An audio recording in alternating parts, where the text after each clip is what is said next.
Ever had a fight with a friend so bad you just stopped talking? Like, completely ghosted each other?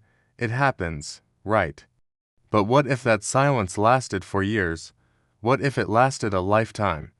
Today, I want to share a story that really hits home about pride, misunderstandings, and the chances we don't take. It's a powerful lesson, and I think it's one we all need to hear. Meet Liam and Noah. From kindergarten crayon sharing to late-night college cram sessions, they were inseparable, more like brothers than friends. Their bond was the kind you see in movies, built on a mountain of inside jokes, shared secrets, and unwavering support. If Liam was in trouble, Noah was there before he even had to ask, and vice versa. They promised each other they'd be best men at each other's weddings and grumpy old men playing chess in the park together. Their future was a shared one, but one day, everything shattered. It started small, as these things often do. A business idea they were both passionate about. Liam thought Noah was moving too fast, taking unnecessary risks. Noah felt Liam was being overly cautious, holding them back. A heated argument erupted. Words were thrown like stones, accusations of betrayal, insults about judgment. That night, they walked away from each other, angry and hurt, each convinced the other was wrong. They both expected an apology call the next day. But the phone never rang. A day turned into a week. A week turned into a month. Pride is a stubborn thing, isn't it? Liam would see Noah's car around town and feel a pang of sadness, but he'd tell himself he was the one who overreacted.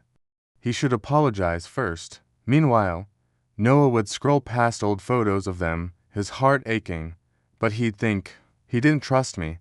He needs to be the one to admit it. Their mutual friends tried to mediate, but both Liam and Noah were immovable. They built walls around their hearts, brick by stubborn brick. Years slipped by like sand through their fingers. They saw each other at a mutual friend's wedding.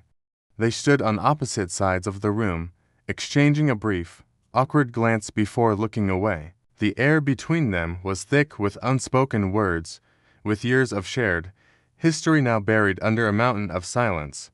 Life went on. They built new lives, made new friends, but there was always a void, a missing piece shaped exactly like their friendship. Then, the unthinkable happened. Liam got a call. It was Noah's sister. Noah had been in a sudden, tragic accident. He was gone. The world stopped for Liam. The floor fell out from under him. The anger, the pride, it all evaporated in an instant, replaced by a crushing wave of regret. All those years wasted, all those moments lost forever over a single, stupid argument. A few days later, while helping Noah's family sort through his things, Liam found a box tucked away in a closet. It was labeled for Liam. His hands trembled as he opened it. Inside were old photos, a ticket stub from their first concert together, and a letter. It was in Noah's familiar handwriting, dated just a week after their fight. The letter was an apology, a raw, heartfelt apology. Noah had written that he was sorry, that he had let his ambition get the better of him, and that their friendship meant more to him than any business. He wrote about how lost he felt without his best friend. At the bottom of the letter, a single sentence was scrawled, "I'll give this to him tomorrow." But he never did. Pride stopped him, fear stopped him, and tomorrow never came. Liam collapsed, the letter clutched in his hand, his body shaking with sobs. He was holding Noah's forgiveness in his hands, but it was too late. The silence had won.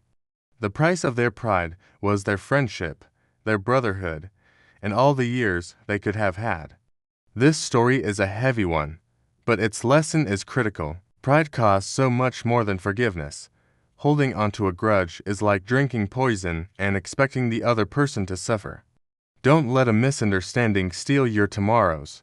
If there's someone in your life you need to talk to, someone you miss, don't wait. Pick up the phone, send that text, write that letter, and make sure you send it. You never know how much time you have. Forgiveness isn't about admitting you were wrong. It's about deciding that the relationship is more important than your ego. Thanks for listening. Take care of each other, and I'll see you in the next video.